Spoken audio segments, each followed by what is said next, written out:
शांति। ॐ शान्तिः शान्तिः शान्तिः। ओम। तो आजीवन स्वस्थ कैसे रहें, इस विषय में बात करते हुए हम कुछ रोगों के विषय में बात कर रहे थे। और इसलिए क्योंकि अभी इस प्रकार की परिस्थिति बन जाती है कि जब असावधानी अथवा कोई ऐसी विवशता होती है जिसके कारण से व्यक्ति को रोग हो जाता है, तो यदि व्यक्ति को उसके विषय में जानकारी है कि यह रोग क्यों होता है, क्या कारण होते हैं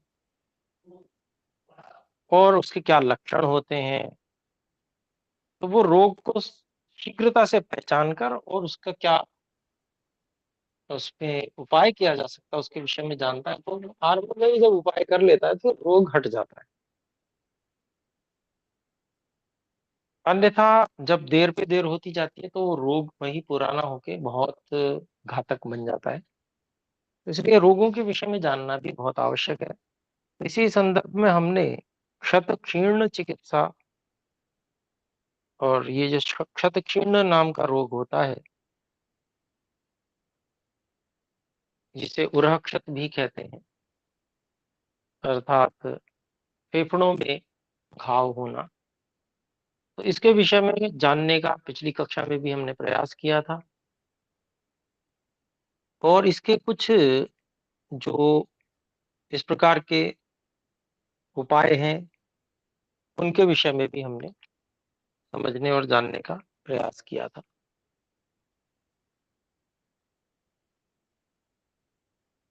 उसमें से एक जो प्रयास था, उसमें कुछ इस प्रकार की छाल थी, जैसे बरगद की छाल, गूलर की छाल, पीपल की छाल, ऐसे ही पाखड़ की छाल, तिलखन भी कहते हैं, और शाल की लकड़ी, प्रियंगु, तालमस्तक, जामुन की छाल, चिरौंजी, पद्माख, अश्वकर्ण, इन सब औषधियों से दूध को सिद्ध किया जाता है। और दूध को सिद्ध करके फिर उससे उसका दही जमा के, नहीं क्षमा करें, दही नहीं जमा के, बिना दही जमाए ही उसका घी निकालते हैं। जैसे आजकल क्रीम से दही निकाला जाता है, तो बिना दही जमाए ही उसका घी निकाला जाता है। और उस घी को, उस सिद्ध दूध से जो घी निकलता है, उसको शाली भात के साथ में, शाली चावलों का जो भात होता है, उरहक्षत या क्षीण जो वीर्य रोगी है उसको खिलाया जाता है। तो ये जो बहुत ही अच्छा उपाय है, वो इस प्रकार के रोगी को बहुत बल देने वाला होता है। और इस प्रकार के जो क्षत हो जाते हैं, घाव हो जाते हैं, वो भी भर जाते हैं। तो ये पिछली कक्षा में हमने बात की थी। ऐसे ही और भी योग बताए गए हैं। इनमें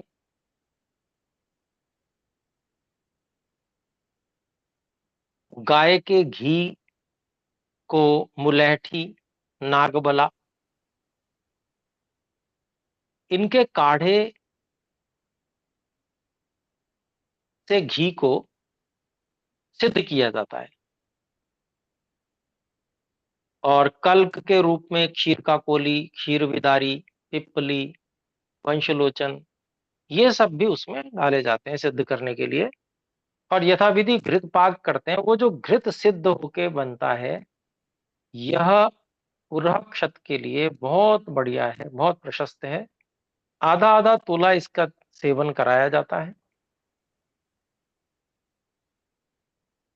तो उससे जो है बहुत शीघ्र लाभ होता है, बहुत शीघ्र क्षत भर जाते हैं और व्यक्ति बलवान बन जाता है। इसी प्रकार से एक और भी महर्षि पुनर्वसु आत्रेय जी ने योग गव्य घृत का है बताया है। उसमें उन्होंने सूखे बेर और लाख इनका काढ़ा बना लेते हैं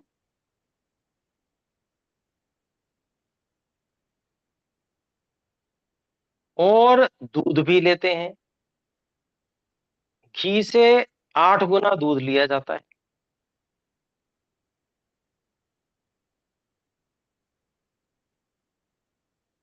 और इस प्रकार से काढ़े और दूध से फिर उस घी को सिद्ध किया जाता है।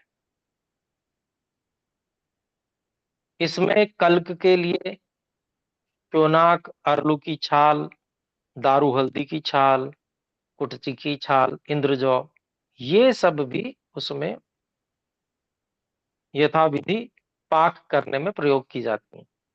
तो घृत का पाक जब पूर्ण हो जाता है तो इसकी भी आधा आधा तोला देने से ये जो घी है वो बहुत लाभकारी है और इस रोग को समाप्त करता है। ये घी बल को बढ़ाता है। इसमें एक अमृत प्राश घृत का और विधान किया है ऋषि पुनर्वसु आत्रेय जी ने। तो ये अमृत प्राश घृत, इसमें बहुत सारे द्रव्य हैं और गौ घृत का उस इसमें भी जो है यथाविधि पाक किया जाता है। तो द्रव्य क्या क्या है? इनमें आंवलों का रस लिया जाता है, विदारी कंद का रस लिया जाता है, ईख का रस लिया जाता है। ऐसे ही गाय का दूध, जीवक, ऋषभक, क्षीर का कुली, श्वेत मूसली, जीवंती, सौंठ, कचूर, शालपर्णी, कृष्णपर्णी, मुदकपर्णी, माशपर्णी, मेदा, महामेदा, काकोली, क्षीर का कोली, छोटी कटेरी, बड़ी कटेरी, श्वेत पुनर्नवा, मुलैठी, कौच के बीज, शतावर, रिद्धी, फालसा, भारंगी, मुनक्का, बड़ी कटेरी, सिंघाड़ा, भूमि आंवला, क्षीर विदारी, पिपली, बला की मूल, बला मूल जिसे बोलते हैं, सूखे बेर, अखरोट, पिंड खजूर, बादाम, पिस्ता। तो इस प्रकार के जो फल हैं, इन सब का जो कल्क है, चटनी है, और उसको भी डालकर और धीमी आंच से घृत को पकाया जाता है। जब पककर घृत सिद्ध हो जाता है तो छान लिया जाता है। शीतल होने पर इसमें यथाविधान मधु मिला लिया जाता है शीतल होने पे, और खांड भी मिलाई जाती है। इसके अलावा तेज पत्र, छोटी इलायची, नागकेसर, दालचीनी, काली मिर्च, इनका चूर्ण भी मात्रा के अनुसार डाल दिया जाता है। तो ये एक इस प्रकार से अमृत प्राश घृत ऐसा तैयार हो जाता है। और इस चूर्ण को जो क्षत क्षीर्ण या उरक्षत का रोगी है उसको चटाया जाता है। चौथाई तोले से 1 तोले तक की मात्रा इसकी चटाई जा सकती है, जैसा व्यक्ति का बल है, पाचन शक्ति है। और इसके लिए महर्षि पुनर्वसु आत्रेय जी बताते हैं कि ये अमृत प्राशरित मनुष्यों के लिए अमृत के सदृश है। दूध सहित जो है शाली धान्यों का सेवन इसमें किया जाता है।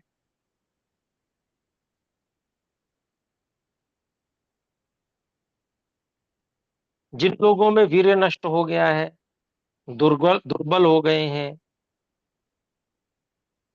युवावस्था चली गई है, उन व्यक्तियों में भी, उन जिनका स्वरहीन हो गया है, मतलब आवाज नहीं निकलती, तो ऐसे लोगों को भी ये बलवान बनाता है।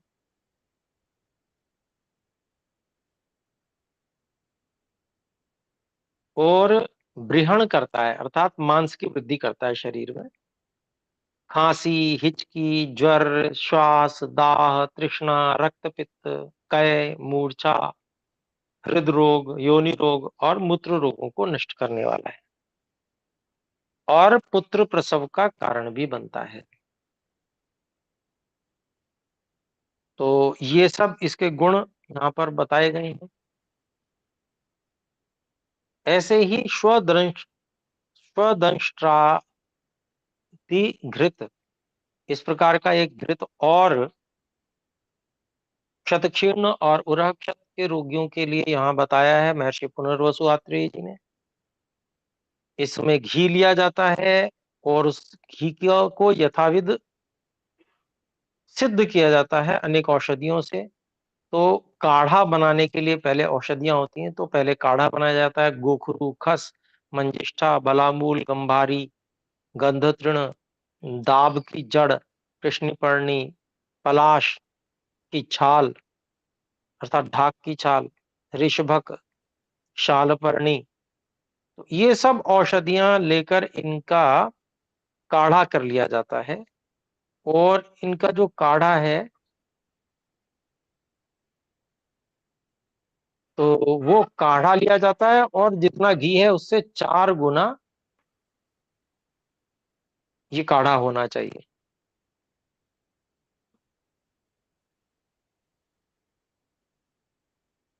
ऐसे ही दूध भी इसमें लिया जाता है और चटनियां भी डाली जाती हैं। जैसे कौन कौन सी हैं, तो कल के लिए कौच के बीज, जीवंती, मेदा, ऋषभक, जीवक, शतावर, रिद्धि, मृद्विका अर्थात मुनक्का या किशमिश, खांड, गोरखमुंडी, कमलनाल, इन सब की चटनियां डालकर और फिर यथाविधि घृतपाक किया जाता है। और घृतपाक होने के बाद में उसको छान लिया जाता है। तो इस प्रकार से जो घी तैयार होता है, इसकी आधे तोले की मात्रा बताई गई है। यह घृत वात और पित्त को जीतने वाला है। ऐसे ही हृदय शूल आचार्य है, जी की प्रमेह आवाज है। नहीं आ रही। जी, मेरी आवाज ठीक नहीं आ रही है क्या जी गुरु जी सभी को? एकदम स्पष्ट आ रही है। अच्छा अच्छा अच्छा, धन्यवाद। तो जिनको नहीं आ रही है तो वे कृपया थोड़ा सा अपना स्थान परिवर्तन कर लें, जिससे नेटवर्क में उनके अगर कोई दिक्कत हो तो ठीक हो जाए। धन्यवाद। तो ये जो औषधियां इत्यादि हैं, इन सब का जो इनका कल्क अर्थात चटनी बना के और उसमें घृतपाक किया जाता है यथाविधि। और जब घृतपाक हो जाता है तो इसका सेवन जो है आधा आधा तोला कराया जाता है। तो इसमें बहुत विशेषता है। हृदशूल है, ऐसी प्रमेह, मूत्रकृच्छ, अर्श, काश, शोष, धातुओं का क्षय, इन सबको ये नष्ट करता है। साथ ही ये क्षत क्षीर्ण जो है और उरक्षत उसको भी नष्ट करेगा ही करेगा। इसके अलावा भयंकर जो धनुराकर्षण से लेकर इस प्रकार के जो भयंकर थकान थका देने वाले कर्म होते हैं, संतानोत्पत्ति के प्रयास है, मद्यपान आदि है, भार उठाना, मार्ग चलना, इन सब के कारण से व्यक्ति जो निर्बल होता है, उसके अंदर ये बल और मांस की वृद्धि करने वाला योग है। तो क्योंकि क्षत क्षीण कमजोरी के कारण से ही होता है, व्यक्ति कमजोर हो जाता है तो क्षत क्षीण होता है। तो ये क्षत क्षीण को भी ठीक करेगा, घाव हो गए उनको भी भरेगा और साथ में बल की वृद्धि कर देगा, शरीर में मांस की वृद्धि भी करेगा। तो इतना सुंदर योग ऋषि पुनः आत्रेय जी ने बताए हैं। ये है कि योग जो है थोड़ा सा बनाने होते हैं और उसके लिए थोड़ा सा परिश्रम और जो पदार्थ बताए गए उन पदार्थों का संग्रह ये बहुत आवश्यक है। थोड़ा समय उसमें लगाना होता है, थोड़ा परिश्रम लगाना होता है। तो ये सब योग बन के तैयार हो जाते हैं। आजकल जो योग है वो प्राय करके बहुत सीमित योग उपलब्ध होते हैं बाजार में। तो ये सब योग वे ही बना सकते हैं जो या तो हिमालय में रहते हो, हिमालय जाना आना रहता हो, जो औषधियों की पहचान रखते हैं, तो उन सबको औषधियां प्राप्त हो सकती हैं। क्योंकि आयुर्वेद में इस बात को स्पष्ट रूप से महर्षि पुनर्वसु आत्रेय जी बताते हैं। इसको स्पष्ट रूप से बताते हैं महर्षि पुनर्वसु आत्रेय जी कि हिमालय की औषधियां जो होती हैं वही सर्वश्रेष्ठ होती हैं। तो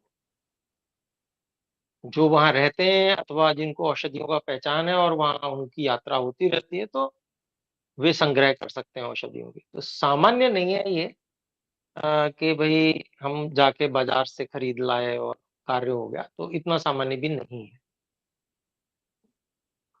इसके अलावा सत्तू का प्रयोग भी बताया गया है यहाँ पर ऋषि पुनर्वसु आत्रेय जी ने। इसमें घृत का प्रयोग भी होता है, इसमें काढ़ा बनता है। काढ़े में मुलैठी, जो मुनक्का है, ये लिया जाता है, मुलैठी और मुनक्का, और इसका काढ़ा कर लिया जाता है। तो 192 भाग जल होगा, तो जब वो बचा रहेगा 48 भाग, तो वो काढ़ा बन के तैयार हो गया, ऐसा समझेंगे। और उसमें पिपली जो है वो ली जाती है, चटनी, पिपली की चटनी, और फिर घृत पाक कर लेते हैं। और ऐसे जो घी है ये जब शीतल हो जाता है, छान लिया जाता है, शीतल होने पर इसमें मधु मिश्रित किया जाता है। तो मधु विषम मात्रा में ही मिश्रित किया जाता है, ये सब पता ही है। और खांड भी मिश्रित की जाती है, तो जितना मधु उतना ही खांड। तो ये जो है, जब ये सब मिला दिया तो अब इतने ही बराबर, जितनी मात्रा बनी उतना ही सम परिमाण में सत्तू मिला लिया जाता है, बराबर का। तो ये जो है सत्तू जो बनकर तैयार होता है, इसमें घृत, खांड, मधु सब कुछ है। तो ये जो है एक प्राश जैसा तैयार हो जाता है। तो इसका जो प्रयोग है चक्षुण और रक्त गुल्म इत्यादि रोगों में बहुत विशेषता से किया जाता है, बहुत अच्छा रहता है।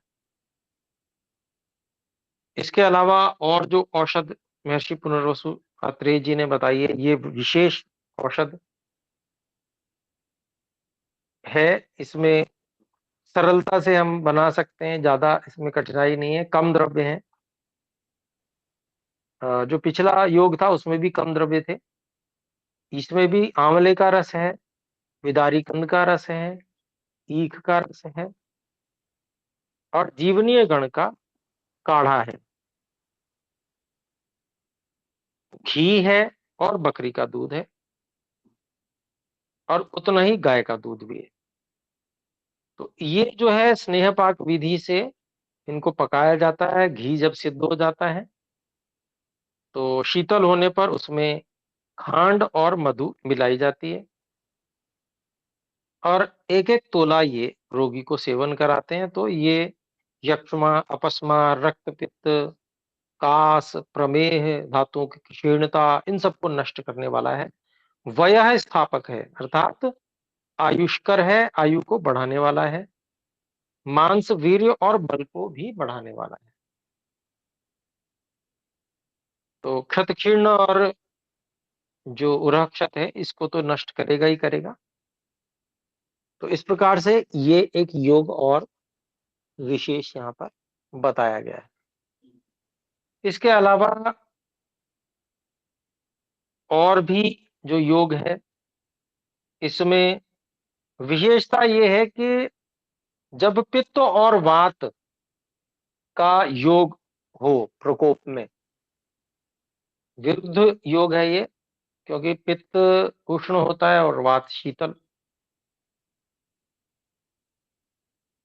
तो ऐसी स्थिति में प्रयोग का नियम है, यदि पित्त अधिक हो तो घी को चाटना चाहिए, और यदि वात अधिक हो तो घी को पीना चाहिए, क्योंकि चाटा हुआ जो घी है वो पित्त को शांत करता है, और मात्रा में अल्प होने से अग्नि को मंद नहीं करता। लेकिन वात अधिक होती है तो पिया हुआ, पिघला हुआ घी जो होता है वो वायु को दबा डालता है, वायु को नष्ट करता है, उसको पराभूत करता है और उस वायु के संयोग से फैलती हुई जो ऊष्मा है उसको भी रोकता है।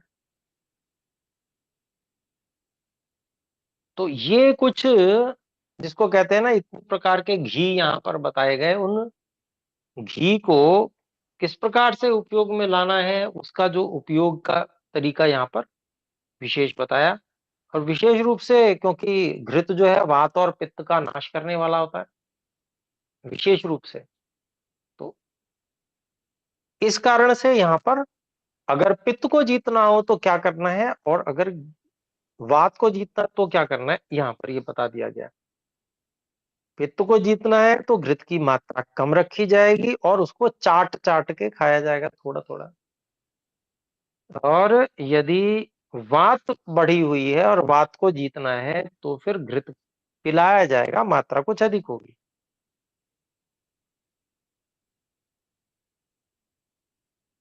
फिर और भी बात बताते हैं ऋषि पुनर्वसु आत्रेय जी। तो ये बताते हैं कि भाई खांड आदि से युक्त जो घृत है उसको पैक्टिक रोगों में चाटा जाता है। और वात अगर प्रधान है, वात का प्रकोप हुआ है और पीना है घी, तो फिर वहां पर खांड आदि से रहित घृतों का ही प्रयोग किया जाता है। क्योंकि देखिए इतने अनुभवी ऋषि हैं, ये जो बता रहे हैं इनका अगर हम इनके बिंदुओं का ध्यान ना रखें तो गड़बड़ हो जाए। तो इसलिए ये सब छोटे छोटे बिंदु हैं, लेकिन इनका ध्यान बहुत रखना आवश्यक होता है। ऐसे ही जिन रोगियों का देह कृश है, क्षीर्ण है, बहुत कमजोर है, उनको ये घृत, वंशलोचन, खांड और जो खील होती हैं उनके चूर्ण, अर्थात चावल का सत्तू हो गया वो, उसका ऊपर से प्रक्षेप करके गाढ़ा करके अब फिर चटाना चाहिए कमजोर जो लोग हैं। तो चटाने का मतलब मात्रा कम ही चाहिए घृत की, लेकिन उसमें वंशलोचन, खांड और इस प्रकार से चावल का सत्तू, ये मिलाने से उसको घृत के हजम करने में आसानी होगी। और ये सब पदार्थ जो गिनाए हैं, वंशलोचन, खांड और चावल का सत्तू, ये घृत में इतना मात्र मिलाया जाए कि वो घी थोड़ा सा गाढ़ा हो जाए, बहुत अधिक नहीं मात्रा मिलानी है, चाटने लायक बना रहे। तो ऐसा जो बहुत कमजोर रोगी है उसके लिए ये जो घृत बताए गए, अथवा सामान्य घृत भी बहुत प्रभावशाली होता है।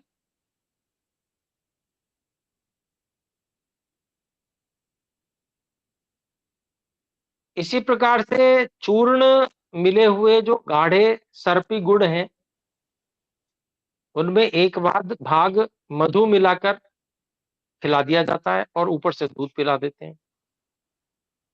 जब ऐसा इस प्रकार से पिलाते हैं तो शुक्र, वीर्य, बल और पुष्टि अत्यंत शीघ्र प्राप्त होती है। अभिप्राय यह है कि सर्पी गुड़ में मधु का प्रमाण वंशलोचन आदि के एक भाग से लगभग समान होता है।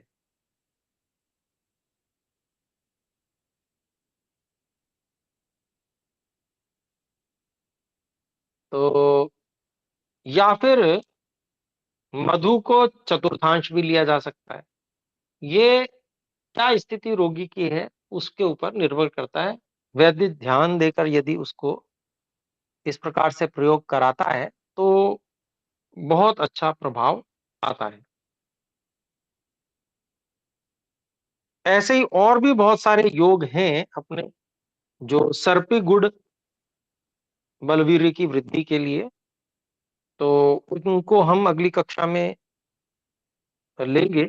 उसके विषय में उनमें क्या क्या द्रव्य हैं, कैसे कैसे वो क्या क्या चीज मिलाकर बनते हैं, तो और उनका क्या प्रभाव रहता है, ऐसा भी अपने लोग इसको देखने का अगली कक्षा में प्रयास करेंगे। अभी समय हो चुका है तो आइए मिलकर अभी विराम करते हैं, एक बार ओम का उच्चारण करेंगे।